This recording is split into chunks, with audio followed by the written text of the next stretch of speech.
Ajanony ny fitseranao ny tenanao. Aza mimenomenona. Manombo mijery varavarana misokatra mba jereo izay afana miasa. Mba maiza mamorona. Tsy maninona izay toerana misy anao. Ajanony ny firesahana ny amiko taloha dia mba resao za amin'izao.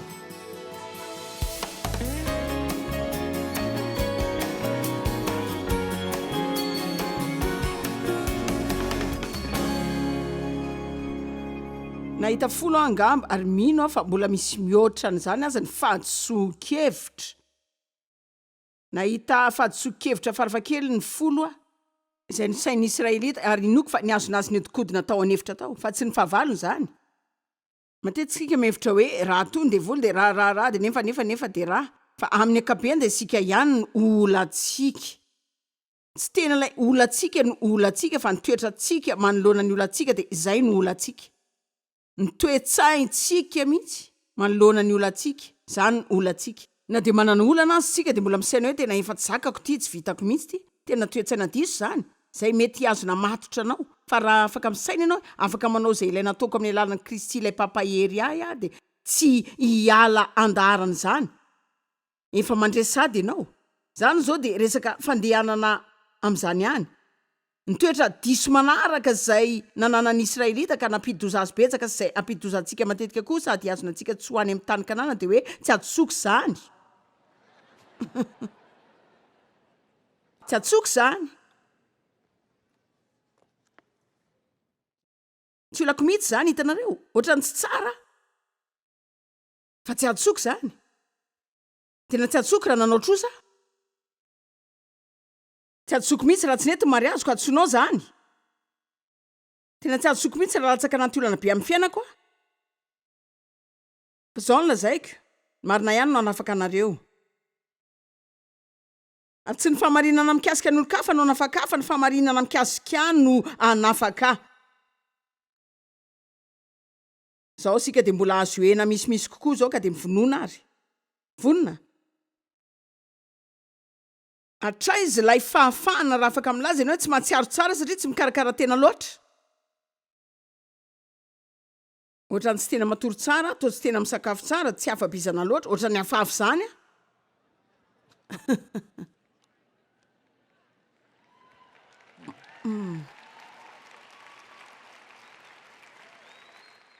Mandany vola loatra dia diboky ny trosa.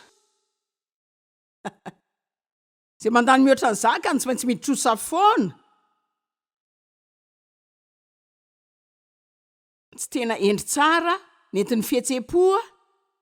Manana olana ny tokantrano satria dia tia tena loatra sarotra raha miaina ary tena mahivava. Tena marina izany efa hiala eto aho zao afaka 30 minitra dia mila velako ny eto izao dia mila diniantsika izay zazay sa ahoana. Izao sika vao tena hiasa mafy izany.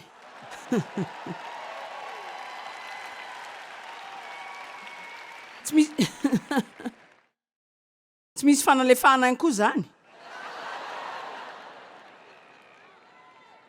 Nananakorotana tamin'ny fiainako aho satria tsy nankatoan'Andriamanitra. Hoy nareo tsy marina izany, tsy marina izany raha vavy Joyce. Fa nanana olana satria vao olana taloha. Nanana olana satria navela rery taloha. Nanana olana satria tsy nanana izay fahafahana nanan'ny olo-kafa rehetra. Ireo namako rehetra nankany amin'ny université za tsy mba afaka nandeha tany. Dia nanana olana satria. Zao, hitanareo zao. Misy zavatra ilaina hatrehana voakatr'ireo zavatra nitranga tamintsika taloha. Dia mety tsy izany mahatonga na ho lasa tahaka an'io fa tsy tokony havelana ho lasa fialatsiny izany hijanonana eo. Ny fotoana ialantsika tsiny amin'ny antony iray dia efa voafandrika izany sika. Dia ny devoly no faly indrindra amin'izany rehetra izany. Fa haitsika ny netomboana izany. Afaka mankany amin'ny Genesis 3 ve sika? Dao sika nomboka ho any amin'ny fiandohana. Ny fanomezantsiny tao amin'ny Sahan'ady. Genesis 3:12-13. Dia hoy Adama tamin'Andriamanitra. Vehivavy izay nomenao ho namako. fa tsy tianareo akory raha vao manomboka amin'izany resa-behivavy zany sady tsy manana fotoana amin'izany a. Fa ny vehivavy foana zany. Zaho fa tokony ilaza zao ihany anefa. Tsy fahadiso ny Eva ny nanany Adama ilay voankazo.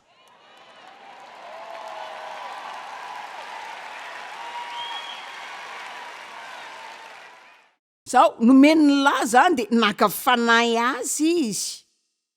Tokony ho izy ange ny lohany tao amin'io sa io e.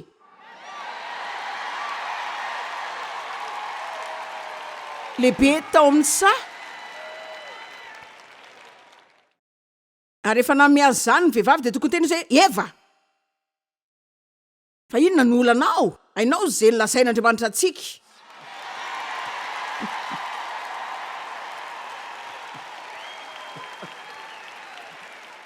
Fa ninany zany izy de nanometsiny azy ny amin'ny olana teo amin'ny fiainana. De aveo mazava ho azy, nanome tsininy devoly Eva. Zao nisy an'iny mena rano iny tonga de nametakasina metsifetsihary nanodikodina teo. Nefa nge ny tokony nataon'izy roa de nanatanteraka fotsiny izay nasain'Andriamanitra nataony. Sika tsy manao izay sain'Andriamanitra ataontsika de aveo sika mitady izay omena tsiny eny foana. Mahita olana mitovy amin'izany sika tamin'ny Abrahama sy Sara. Tao any vetivety ary sika. Genesis 4:12. 1:1-5. Ary Sarai vadiny Abrahama tsy mba niteraka. Ary izy nanana mpanompo vavy Ejipsiana Agara no anarany. Ary Sara nahita hevitra ray amahana ny olany. Hitako izay ho ataontsika. De nomeny mpanompo vavy ny Abrahama. Lazainy izy hoe mivadia aminy ianao. Firy amin'ny vehivavy mahita fa ratsy izany hevitra izany. Ny vehivavy milamina rehetra nalala fa olana efa hoatrehany zany. Avy eo. Zao mba haitsiko zany hitanareo. Zany zao de zavatra mitranga amin'izao andro zao. Fa fotoana samihafa fotsiny fa tsy zany zavatra nasain'Andriamanitra nataony. Hoy izy hoe anome anareo zaza avy amin'ny tenanareo mihitsy. Fa zareo zany tsy mba te hoe sain-dratsin'ny iandry. De aharitra. Ka de andiny vitsy fotsiny de efa tonga sady le olana. 13 de nalainy Sara vadiny Abrahama Agara Ejiptiana mpanompo vaviny ary rehefa nona 10 taona tao amin'ny tany Kanana izy de nomeny any Abrahama vadiny mba ho vadiny. De nivady tamin'ny Agara izy ary nanananaka raha vehivavy. Ary rehefa hitany fa efa nanananaka izy de nataony toy ny tsinitsinina ny tompo vaviny. Zao izy nahazo vady faharoa izay tena misy toetra. Avy eo hoy Sara tamin'ny Abrahama io amin'izay le izy. Engane ilay anjara ndraikitry ny amin'ny adsoko sy ny tsy fahazoko rary mba anody anao. Fa efa nomeko ho andefimandrinao mpanompo vaviko ary no nihitany fa efa manananaka izy de nataony toy ny tsinitsinina teo imasony. Jehovah ne hitsara asy anao. Tsiny. Mila manome tsiny olona. Fotoana maro de maro nanome tsiny ny toetra ratsoko rehetra no nitranga hoe volana taloha. Taona maro nanome tsiny. Fa tsy mba adsoko zany, fa ny hafa foana. Tsy maintsy zavatra hafa foana zany. Ahiliko amin'ny zavatra hafa foana ny fifaliako. De nandany taona maro niodikodina de niodina tendrombohitra ray teo foana ihany. Tsy adsoko zany. Fa ity de izao, raha mba nanambola be aho zao de tena faly, raha mba nanana trano lehibe aho zao de tena faly. Raha tsy narary lamosina aho zao de tena faly. Fa tsy mba faly zany mihitsy aninina nananako satria nisy olana tato anatiko tena nanana olana de mila nanaly zany tsiny zany tamin'ny olo-kafa rehetra ary angamba noho izany izay mety anampy ny olona ato amin'ity hevitra ity androany na koa andreo olona izay mijery tele.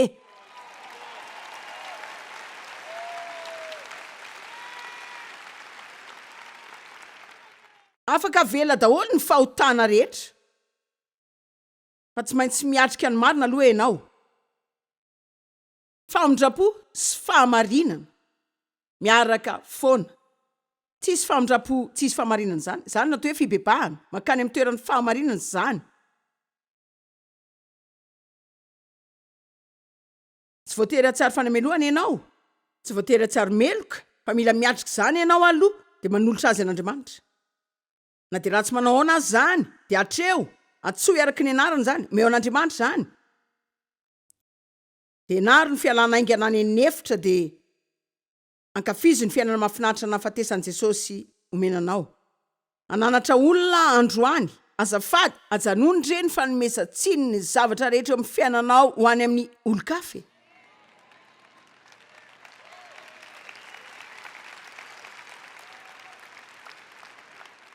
Tsy tena andeha lavitra amin'izany aho fa tena te hiteny fotsiny hoe mba hajanony re ny fanomesa-tsiny toetra ratsinao tamin'ny trangan-javatra nisy amin'ny mampino. Tena natao ahita tranga ratsy mihitsy nefa miazona toetra tsara foana.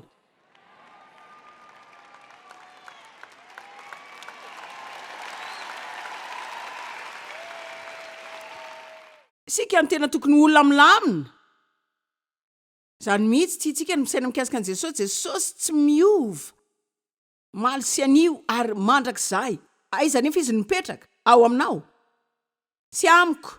Petraka ao anaty ao izy ampitao atsika mba hivoaka any amin'ny olona de anao tahaka azy koa, na de amin'ny trangan-javatra efa nandalovany azy mba ohatra ihany koa.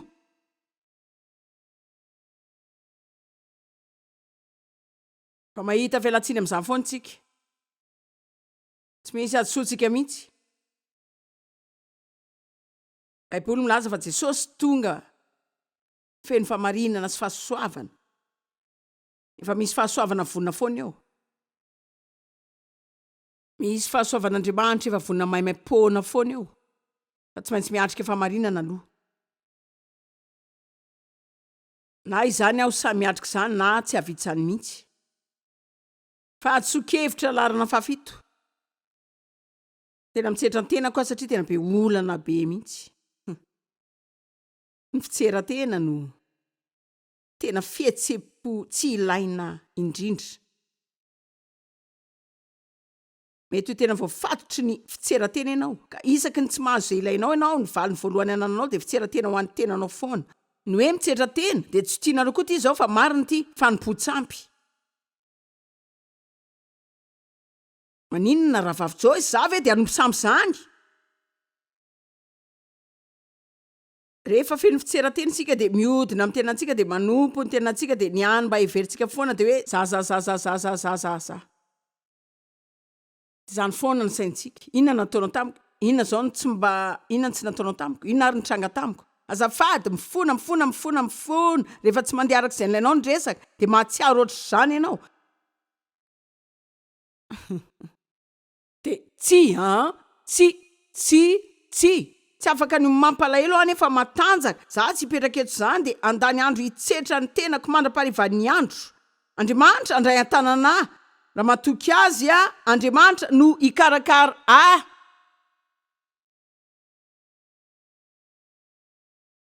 Tena maranty fa mbola ilaza tsotra hoe tsy ny zavatra rehetra ny faranako fa ty teboka ray ity. Betsaka aminareo tsy mahazo fitsaharana. Satria fotsiny tsy mba miala amin'ny fitseran-tena ny anareo.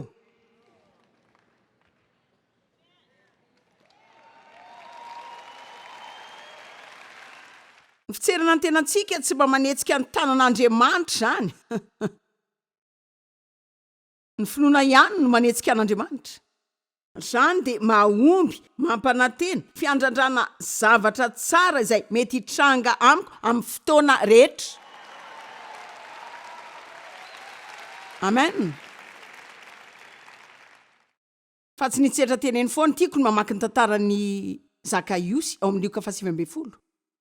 Tsy manam-potoana mamaky zany fa ho tantaraiko anareo fotsiny zany. Jesosy tonga tao tanàna de Zakaiosy niaraka tamin'ireo vahoaka marobe samy te ahita azy daholo. Fa Zakaiosy moa olona fohy kely ka de takona atao anaty olona tao. Hitanareo matetika sika takona indraindray. Ka Zakaiosy zany eto tena betsaka ny zava-misy eo amin'ny tantara io mihoatra n'ilay hoe izy de tena fohy noho ny olona rehetra. Hitako fa tena misy hafatra ao antsika eo.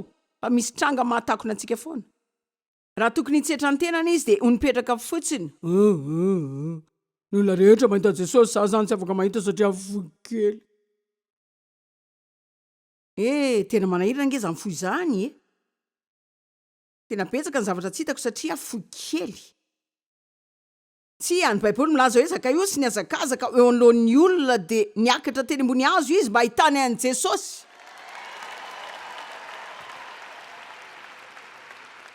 Hitako fa tena misy olona tokony hanika azo sika. Mila miala amin'ny menomenonana fa hoe foy ianao de misy zavatra tsy anananao, de mba mitady zay fomba mety everinao fa afaka nampianao am'izay tsy fahafanana zay tsy fanananao. Zakaiosy nianika azo ka rehefa nandalo Jesosy mbola nahitan' Jesosy mihoatra ny olona rehetra azy izy. Fa zao no tena zava-mahagaga. Baiboly milaza hoe Jesosy rehefa nandalo teo nitraka izy de nahitan'ny Zakaiosy teo amin'ny hazo. Nanina ary izy nanana saina ijery tambon'le hazo. Nisy zavatra tao amin'ny Zakaiosy fa avinonana ara-panahy, niteny am-panahy tamin'ny fanahin'i Jesosy. Ka rehefa manana finiavana amin'ny fanahinao ianao mihoatra noho ny fitseran-tena de azo ny fanirian'i Jesosy ianao de ainareo zay nolazainy tamin'ny Zakaiosy, avy midina ianao fa ho any an-tranonao ny sakafo androany. Oho! Oho! Yehehehe! Marina zany. Vaoka tsy ho adinotsika, mila mianika azo izy aloha. Mianika azo zao aloha tsy mahay mianika zao, mba tena sarotro zany. Tsy mahanika azo de ahoana raha mianjera eo a?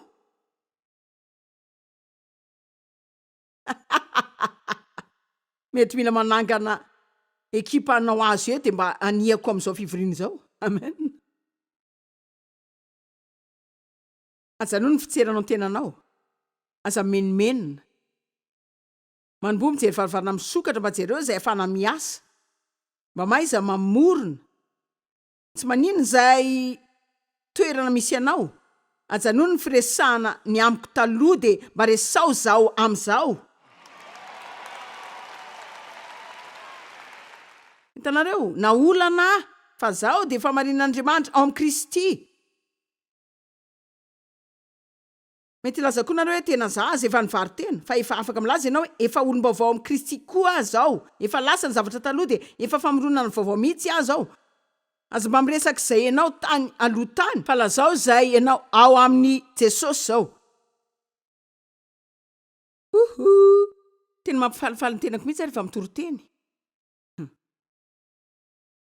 Fa atsoka-hevitra laharana fahavalo. Efa be loatra ny atsoka de tsy voatay aho. Wow, zany ve tsy lainga avy any andavaky ny elo. Efesianina voalohany. Afaka ilaitsika eto daholo zay ilaitsika avy eto amin'ny Efesianina. Efesianina toko voalohany.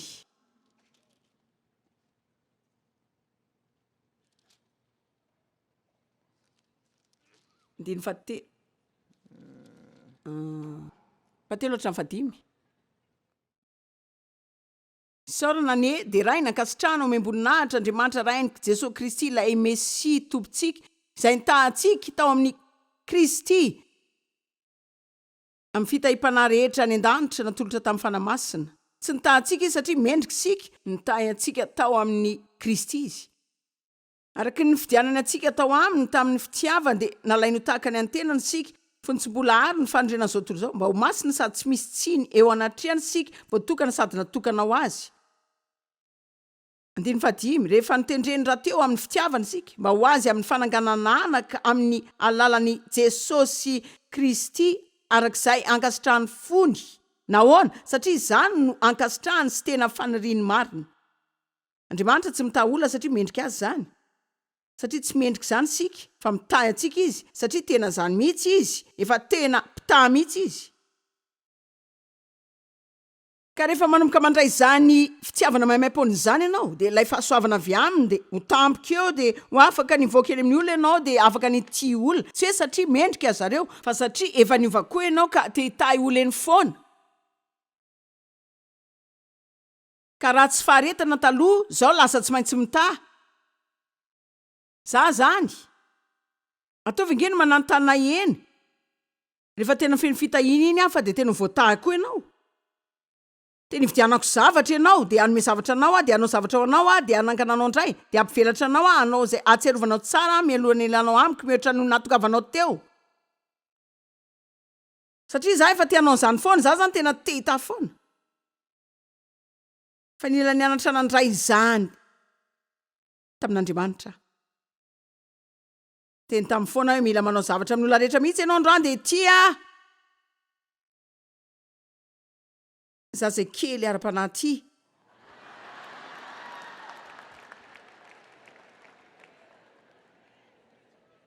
Hitondry zany rehetra zany any ilaina fantatrao dia nitoeranao amin'ny Kristy. Dia manontany, anontanio. Andriamanitra dia mahay manao mihoatra lavitra noho izay mety ho takatsika. Izay tena tsika angatana. Izay manatona amin'ny fahasahianany seza fiandrianany fahasoavany sika amin'ny kalalana. Dia afaka manao zany amin'ny fifandraisana amin'Andriamanitra ianao. Tsy hoe tsy manaja fa tsy hoe manao ny zavatra rehetra mety ianao fa satria ianao midera ilay ray izay nanamarina ny zavatra rehetra. Firy aminareo zao ny malala fa tsy mendrika no tahian'izany ianao. Zaho tiako hanomboka hangataka amin'Andriamanitra foana nareo Andriamanitra haiko fa tsy mendrika zany fa tahio aho. Miandrandranao itahy ahy aho, miandrandranao itahy ahy aho, tena miandry fitsarana, miandrandranao mba ny fitsumbinana eny amin'ny aleako rehetra. Miandrandranao anokatra varavarana, miandrandra ny asa tsara indrindra, miandrandra ny karama tsara indrindra, miandrandra ny seza lafo indrindra amin'ny restaurant. Tsy hoe mendrika azy zany fa noho za manompo Andriamanitra lehibe sy matahotra.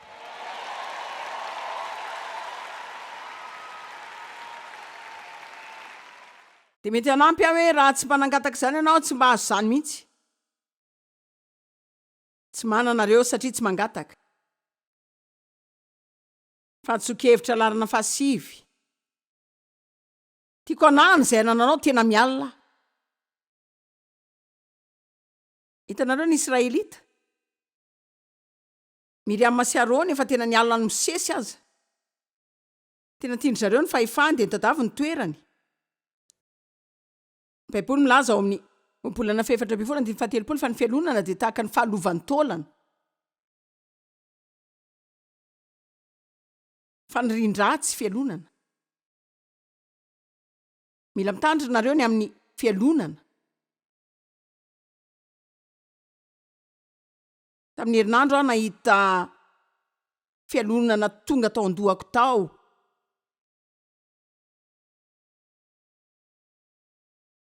Ary tiako ny fiasan'ny fanamasina eo amin'ny fiainako mba naisotra zany zavatra zany hiala amiko, mba tsy hipetrapetrako fotsiny ka amelako ny devoly ameny lohako amin'ny adalany eo. Ka isaky ny manisy fisainam-pialonana ao an-dohako ny devoly mikasika olona ray vavaka ho azy mba ho tahina izy. Fa tsy andany andro amin'izany aho, za tsy hivaky loha amin'izany fa anivoako ianao ry Satana. Za ndray tsy alina ny olon-kafy zany, tsy za zany. Tsy za zany, tsy avelako izany ao an-dohako ao zany ka anorim-pahaka ao anatiko ao.